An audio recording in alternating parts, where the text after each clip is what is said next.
So you really think this competition will change your life? I just want an opportunity, Auntie. Opportunity? People like you don't suddenly become successful. Maybe not suddenly, but one day. Don't forget where you came from. I never will. She was born in love, raised in life, until the night took her world from her sight. The niece turned into a housemaid. Part 4. The day destiny knocked.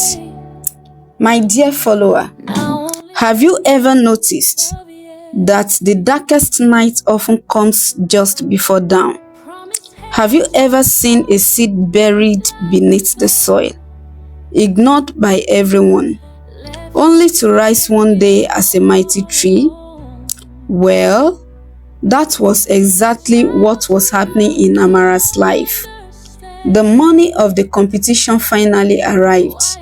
The sun rose gently above the city. Birds sang from rooftops. The streets slowly came alive. But inside Amara's heart, a different kind of storm was raging.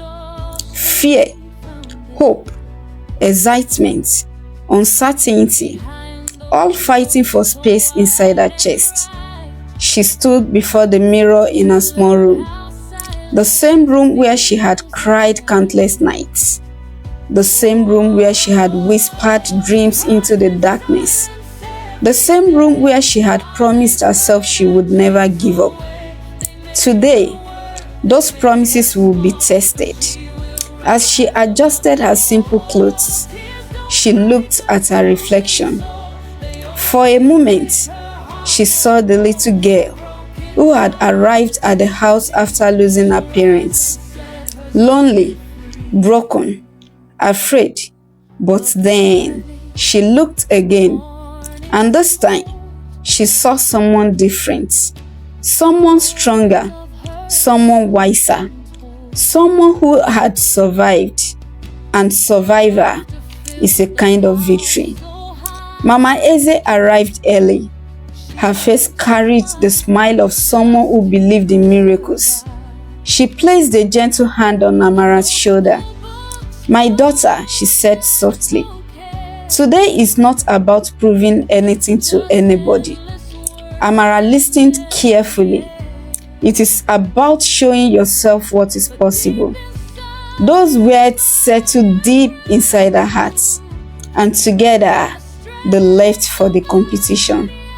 Now listen closely, because destiny was already preparing the next chapter. The competition hall was larger than anything Amara had ever seen. Students arrived from different schools. Some wore expensive uniforms. Some arrived with proud parents. Some carried confidence as if success already belonged to them. Amara stood quietly among them, simple, unknown, unnoticed, just as she had always been. And yet, sometimes the loudest victories begin in silence. The examination began. The room became still. Pens moved across paper. Pages turned. Minutes passed, then hours. Question after question appeared before Amara. Mathematics, English, science, reasoning, everything she had studied, everything she had sacrificed for, everything she had prepared for. At first, she felt nervous, but slowly something changed. The answers began flowing, one after another. Her confidence grew, her fear disappeared, and before she realized it, she was smiling. Because for the first time in a very long while, she felt free. Free to think, free to learn, free to become the person she was meant to be. When the examination ended, the students left the hall. Some looked confident, others worried, but Amara remained calm. She had done her best, and sometimes that is enough. Back at the house, Auntie Chioma was waiting, not because she cared, but because she wanted to see disappointment. She wanted to see failure. She wanted confirmation that dreams were useless. Days passed, then 1 week, then another, and finally, the results day arrived. My dear followers, if words could speak, the walls of that house would tell you that nobody expected what happened next. Not Uncle Okoye, not the cousins, certainly not Auntie Chioma. That afternoon, a car stopped in front of the compound, a shiny black vehicle, the kind that instantly attracts attention. Neighbors began peeping through windows. Children gathered near the gate. Curiosity filled the air. A well-dressed official stepped out. Then another and another. They walked directly to the house. Auntie Chioma quickly adjusted her wrapper. Confused, suspicious, nervous, the officials entered the compound and then asked a question. Please, where is Amara? The entire house became silent. Amara stepped forward slowly. The lead official smiled, a broad smile, the kind that carries good news. Then he spoke, words that could change everything. Congratulations, Amara blinked, unsure she had heard correctly. The official continued, you came first in the entire competition. For a moment, time itself seemed to stop. Nobody moved. Nobody spoke. Nobody breathed. The words echoed through the compound. First, not second, not third. First, the best student, the highest score, the overall winner. Amara stood frozen.